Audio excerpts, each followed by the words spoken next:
कहानी है देवताल नाम के एक ऐसे गांव की जो घने और काले पहाड़ों के बीच एक प्याले की तरह बसा हुआ था। शहर की भागदौड़ से बहुत दूर इस गांव में शाम होते ही एक अजीब सी खामोशी छा जाती थी। यह खामोशी सुकून वाली नहीं थी बल्कि डरावनी थी, जैसे कोई बहुत बड़ी अनहोनी होने वाली हो। देवताल में घुसने का सिर्फ एक ही रास्ता था, एक पुराना जंग खाया हुआ रेलवे क्रॉसिंग। हैरानी की बात यह थी कि इस क्रॉसिंग के ट्रैक पर पिछले 30 सालों से कोई ट्रेन नहीं गुजरी थी। पटरियों के बीच लंबी लंबी जंगली घास उगाई थी और सिग्नल के खंभे अपनी जगह से टेढ़े हो चुके थे। लेकिन गांव का हर इंसान जानता था कि भले ही पटरियों पर ट्रेन नहीं आती, पर रात के ठीक 11:30 बजे उस क्रॉसिंग पर कुछ ऐसा होता है जिसे देखने वाले की सुबह कभी नहीं होती। अक्टूबर की एक ठंडी और धुंध भरी शाम को शहर से एक नौजवान रजत देवताल गांव पहुंचा। रजत पेशे से एक सरकारी स्कूल का टीचर था, जिसकी नई नई पोस्टिंग इस गांव में हुई थी। उसे गांव के ही एक पुराने स्कूल के क्वार्टर में रुकना था। यह क्वार्टर उसी बंद पड़े रेलवे क्रॉसिंग से महज कुछ 100 कदम की दूरी पर था। रजत जैसे ही गांव के छोटे से बस स्टॉप पर उतरा, उसने देखा कि गांव के लोग उसे बड़ी अजीब नजरों से देख रहे थे। कैसी अजीब जगह है। शाम के 8 भी नहीं बजे हैं और ऐसा लग रहा है जैसे आधी रात हो गई हो। और ये लोग मुझे ऐसे क्यों घूर रहे हैं जैसे मैंने कोई जुर्म कर दिया हो। तभी वहाँ गांव का एक चाय वाला, जिसका नाम किशन था, वो रजत के पास आता है। उसके चेहरे की झुर्रियों में मानो बरसों का डर छिपा हुआ था। तुम वही नए मास्टर हो ना, जो शहर से आए हो? तुम्हारा क्वार्टर तो उस क्रॉसिंग के पास वाले स्कूल में है ना? जी काका, मैं रजत हूँ। कल से स्कूल ज्वाइन करना है। वैसे गांव में इतनी जल्दी सन्नाटा क्यों छा जाता है? शहर में तो इस वक्त बाजार सजते हैं। बाबूजी, यह शहर नहीं है, यह देवताल है। यहाँ की हवाओं में सांस लेने से भी डर लगता है। तुम नए हो, इसलिए एक बात गांठ बांध लो। तुम्हारे क्वार्टर की खिड़की ठीक उस पुराने रेलवे फाटक की तरफ खुलती है। सूरज ढलने के बाद उस खिड़की को कभी मत खोलना, और रात को चाहे बाहर से कितनी भी आवाजें आए, भूल कर भी उस फाटक की तरफ मत जाना। अरे काका, आप भी किन अंधविश्वासों में पड़े हैं? मैंने आते वक्त देखा है वो फाटक। उसकी पटरियों पर तो मिट्टी जम चुकी है। जब वहाँ कोई ट्रेन ही नहीं आती तो डर किस बात का? कोई जंगली जानवर होगा जिसे लोग भूत समझ लेते होंगे। बेटा, जब ट्रेन ही नहीं आती तो फिर रात के 11:30 बजे उस फाटक की लाल बत्ती क्यों जलने लगती है? वो भारी लोहे का फाटक अपने आप नीचे क्यों गिर जाता है? और वो लोग कौन हैं जो हर रात उस फाटक के पार खड़े होकर किसी का इंतजार करते हैं? मेरी मानो मास्टर, रात को कान में रुई डालकर सो जाना। जो चीज 30 साल पहले खत्म हो चुकी है वो आज भी जिंदा है। किशन काका की बात सुनकर रजत को एक पल के लिए अजीब तो लगा, लेकिन वह ठहरा शहर का पढ़ा लिखा इंसान। उसने काका की बातों को गांव वालों का वहम समझा और अपने क्वार्टर की तरफ चल दिया। जैसे जैसे वह रेलवे क्रॉसिंग के करीब पहुंच रहा था, हवा में एक अजीब सी ठंडक बढ़ती जा रही थी। मौसम अचानक बदलने लगा था। आसमान में काले बादल घिर आए थे और बिजली कड़कने लगी थी। रजत अपने क्वार्टर में पहुंचा। कमरा बहुत पुराना था, जिसकी दीवारों से सीलन की अजीब सी बदबू आ रही थी। रजत थक कर बिस्तर पर लेट गया। बाहर बारिश शुरू हो चुकी थी। बारिश की बूंदें टीन की छत पर बहुत तेज शोर कर रही थीं। रजत की आंख लग ही रही थी कि अचानक उसकी नींद टूट गई। ये कैसी आवाज है? रजत ने घड़ी देखी। रात के ठीक 11:30 हो रहे थे। बाहर मूसलाधार बारिश हो रही थी, लेकिन उस बारिश के शोर को चीरती हुई एक बहुत ही जानी पहचानी लेकिन डरावनी आवाज रजत के कानों में गूंजने लगी। यह तो रेलवे क्रॉसिंग का अलार्म है, लेकिन किशन काका ने तो कहा था कि वहाँ 30 सालों से कोई ट्रेन नहीं आई। तो फिर इतनी रात को फाटक का अलार्म कौन बजा रहा है? रजत के रोंगटे खड़े हो गए। उसने अपने दिमाग को लाख समझाया कि बाहर मत देखो, लेकिन इंसानी फितरत और जिज्ञासा उसे खिड़की की तरफ खींच ले गई। उसने खिड़की से बाहर देखा। बाहर का नजारा देखकर रजत के पैरों तले जमीन खिसक गई। उसका खून जैसे बर्फ की तरह जम गया। हे भगवान, ये क्या है? बारिश और घने कोहरे के बीच रजत ने देखा कि वह चमकाया हुआ भारी लोहे का फाटक अपने आप बहुत ही धीमी आवाज के साथ नीचे आ रहा था। फाटक के ऊपर लगी वो लाल बत्ती वो अब लाल चमक रही थी। लेकिन सबसे खौफनाक बात यह नहीं थी। सबसे खौफनाक था फाटक के उस पार का नजारा। फाटक के दूसरी तरफ कोहरे में लिपटी हुई बहुत सारी परछाइयां खड़ी थीं। वो परछाइयां इंसानों जैसी थीं, लेकिन उनके चेहरे कोहरे में धुंधले थे। वो सब बिल्कुल खामोश, बिना हिले डुले फाटक के खुलने का इंतजार कर रहे थे। ऐसा लग रहा था जैसे कोई अदृश्य ट्रेन आने वाली हो। तभी रजत की नजर उन परछाइयों के बीच खड़े एक आदमी पर पड़ी। वो मुड़ा और सीधा रजत की खिड़की की तरफ देखने लगा। रजत को महसूस हुआ कि उसकी आंखों में कोई पुतली नहीं थी, सिर्फ एक सफेद खोखलापन था। और अगले ही पल उस कोहरे और बारिश को चीरती हुई दूर से एक पुरानी स्टीम इंजन ट्रेन की खौफनाक सीटी सुनाई दी। रजत पीछे हटा, लेकिन तभी उसके कमरे का दरवाजा अचानक खुल गया। रजत की सांसें हलक में अटक गई थीं। वह पलंग से चिपक कर खड़ा था। उसने देखा कि दरवाजे की चौखट पर कोहरे के बीच से एक धुंधला सा साया उभर रहा था। वह साया धीरे धीरे कमरे के अंदर आया, जैसे वह इंसान अभी अभी किसी गहरी झील से निकल कर आया हो। वह एक आदमी था जिसने रेलवे गार्ड की बहुत पुरानी अंग्रेजों के जमाने वाली वर्दी पहन रखी थी। कौन हो तुम? ये यहाँ क्या चाहिए तुम्हें? उसने ने कोई जवाब नहीं दिया और अपनी जेब से कुछ निकाला। उसने वह चीज रजत के कमरे के फर्श पर फेंक दी। तभी बाहर से उस भूतिया ट्रेन की एक और कान फाड़ देने वाली सीटी बजी। हवा का एक तेज बवंडर कमरे में आया और रजत को धक्का लगा, जिससे उसका सिर दीवार से टकराया और वह बेहोश होकर गिर पड़ा। अगली सुबह जब रजत को होश आया तो सूरज की किरणें उसके चेहरे पर पड़ रही थीं। उसका सिर दर्द से फटा जा रहा था। वह हड़बड़ा कर उठा। कमरा बिल्कुल अस्त व्यस्त था, लेकिन दरवाजा अंदर से बंद था। कुंडी बिल्कुल वैसे ही लगी थी जैसे उसने रात को सोने से पहले लगाई थी। ये क्या था? क्या वह सब सिर्फ एक बुरा सपना था? हाँ, मेरी पहली रात थी। थकान और किशन काका की डरावनी बातों ने मेरे दिमाग पर असर कर दिया होगा। रजत ने खुद को तसल्ली दी, लेकिन तभी उसकी नजर जमीन पर पड़ी और उसके पैरों तले जमीन खिसक गई। फर्श के बीच में पड़ी थी एक छोटी सी चीज। रजत ने पास से उसे देखा। वह रेलवे का एक पुराना गत्ते वाला टिकट था।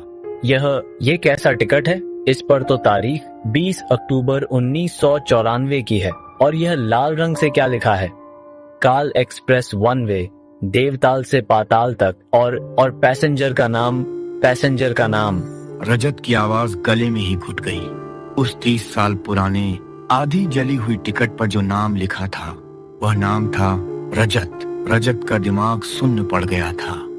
वह किसी तरह तैयार होकर स्कूल पहुंचा।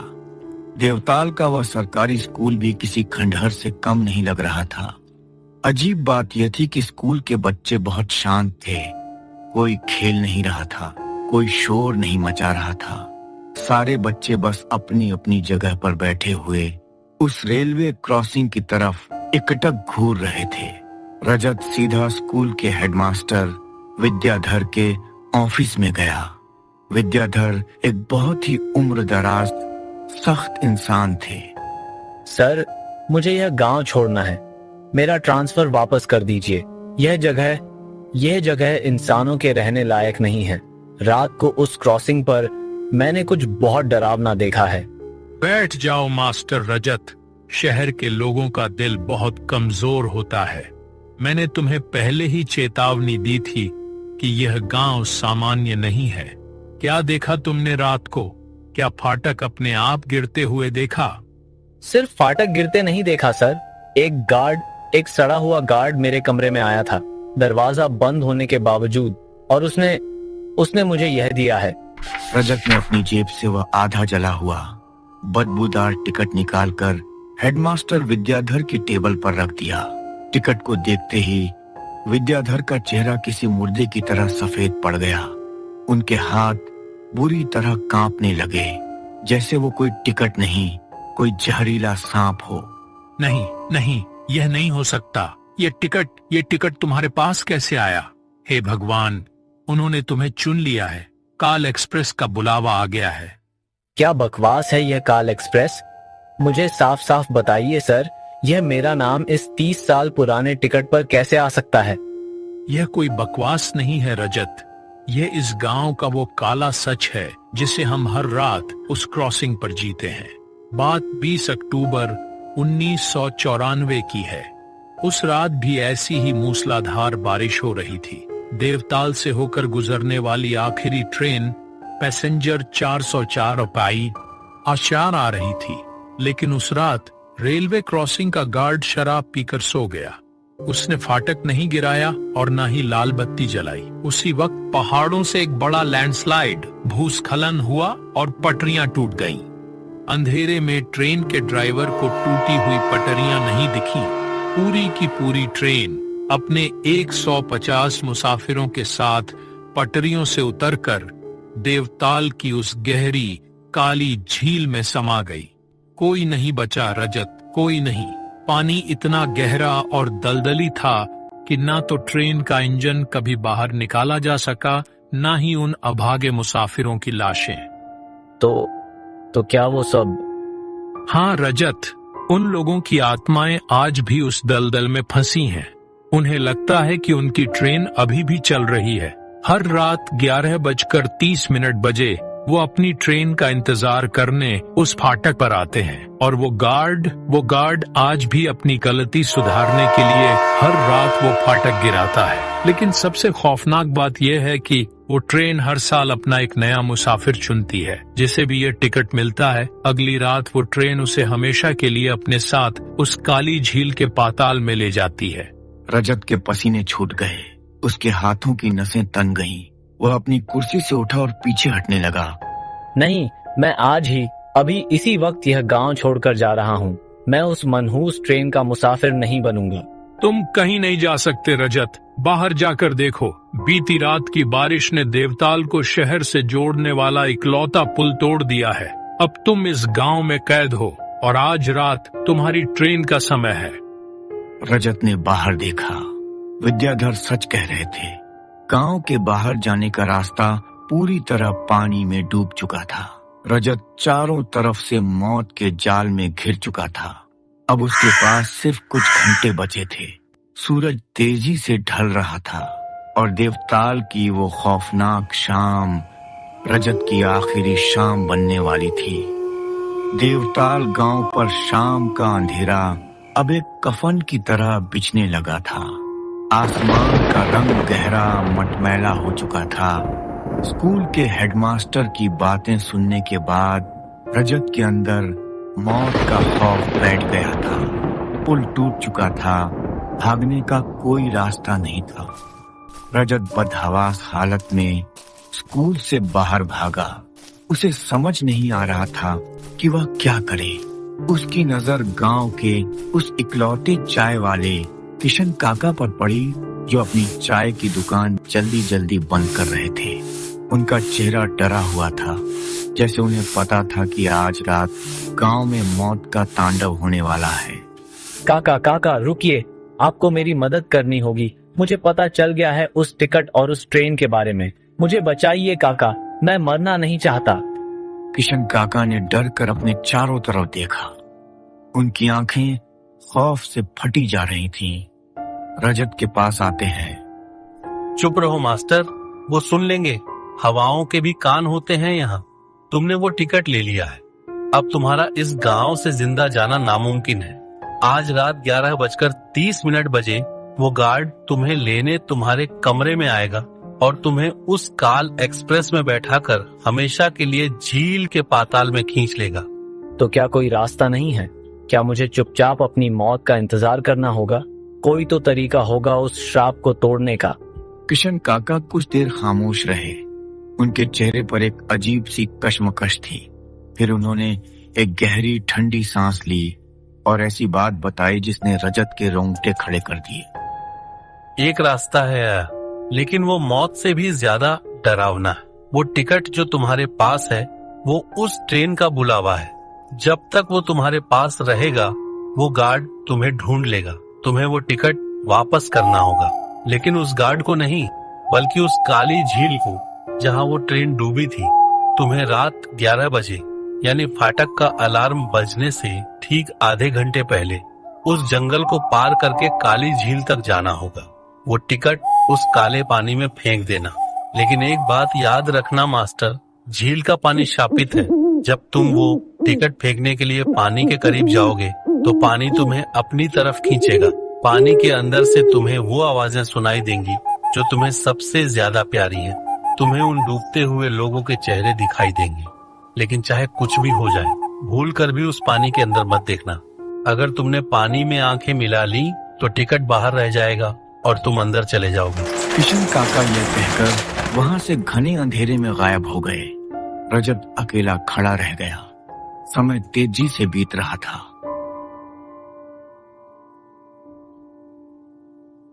रात के 10 बज चुके थे। बाहर भयंकर ठंड और धुंध थी।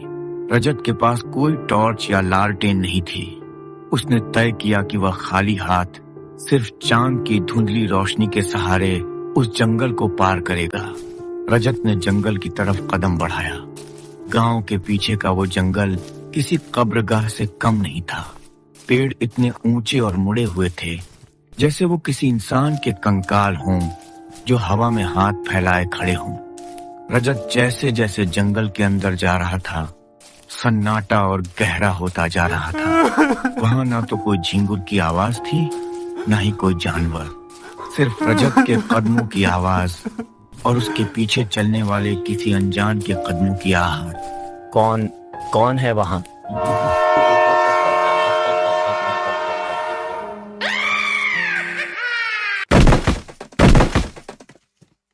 दोस्तों, आपको हमारी ये कहानी कैसी लगी? आप हमारे चैनल को सपोर्ट कर सकते हैं वीडियो को शेयर करके, चैनल को सब्सक्राइब करके और वीडियो को लाइक करके। आपका एक एक सब्सक्राइब हमारे चैनल कार्टून हिंदी के लिए बहुत कीमती है। मैं देख रहा हूं कि आप सभी के बहुत पॉजिटिव कमेंट्स आ रहे हैं, जिससे हमें और भी मोटिवेशन मिलता है।